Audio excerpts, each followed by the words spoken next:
మనం మామూలుగా రోడ్డు మీద వెళ్తున్నప్పుడు ఆటో వెనకాల కొటేషన్స్ రాస్తారు కదా. నన్ను చూసి ఏడవకురా, అప్పు చేసి ఆటో కొన్నా దిష్టి పెట్టకురా, మీ ఏడుపే మా ఎదుగుదల, ఇలా కొన్ని ఇంట్రెస్టింగ్ కొటేషన్స్ చూస్తూ ఉంటాం.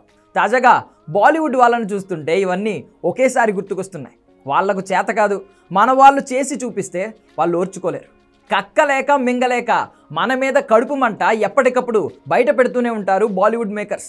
తాజాగా ఈ టాపిక్ మరోసారి వైరల్ అవుతోంది. దానికి కారణం లెజెండరీ బాలీవుడ్ రైటర్ జావేద్ అఖ్తర్ చేసిన వ్యాఖ్యలే. బాలీవుడ్ ఎందుకు వెనకబడింది అనే విషయం మీద వీళ్ళు ఒక డిబేట్ పెట్టుకున్నారు. అక్కడి వరకు ఉంటే బాగానే ఉండేది, కానీ టాలీవుడ్ ఎందుకు ముందుకు వెళ్తుంది అనే కడుపు మంట కూడా అందులో కనిపించింది.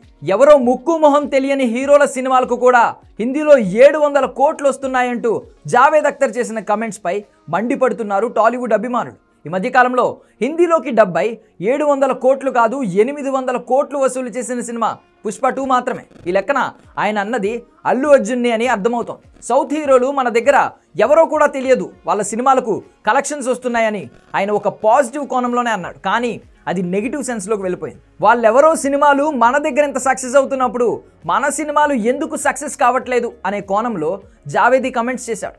ఈ డిబేట్లో అమీర్ ఖాన్ కూడా ఉన్నాడు. ఆయన సౌత్ ఇండస్ట్రీకి పూర్తిగా సపోర్ట్ చేస్తూ మాట్లాడాడు. రూటెడ్ ఎమోషన్ కథలు పట్టుకోవడంలో బాలీవుడ్ పూర్తిగా వెనకబడిపోయిందని, మల్టీప్లెక్స్ ఆడియన్స్ కోసం సినిమాలు తీస్తూ మాస్ ఆడియన్స్ను ఆకట్టుకునే రొటీన్ ఎమోషన్స్ మన దర్శకులు ఎప్పుడో మర్చిపోయారంటూ సంచలన కమెంట్స్ చేశాడు అమీర్ ఖాన్.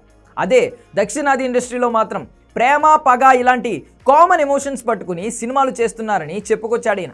వాళ్ళ సక్సెస్, మన ఫెయిల్యూర్ ఇక్కడే ఉందని పోస్ట్ మార్టం చేశాడు అమీర్ ఖాన్. అంతా బాగానే ఉంది, కానీ అప్పుడప్పుడు మన టాలీవుడ్ సినిమా సక్సెస్ ఓర్వలేక జాన్ అబ్రహాం, అర్షద్ వార్షీ లాంటి వాళ్ళు చేసే కమెంట్స్ మొత్తం బాలీవుడ్ మీద విరక్తి కలిగేలా చేస్తుంది.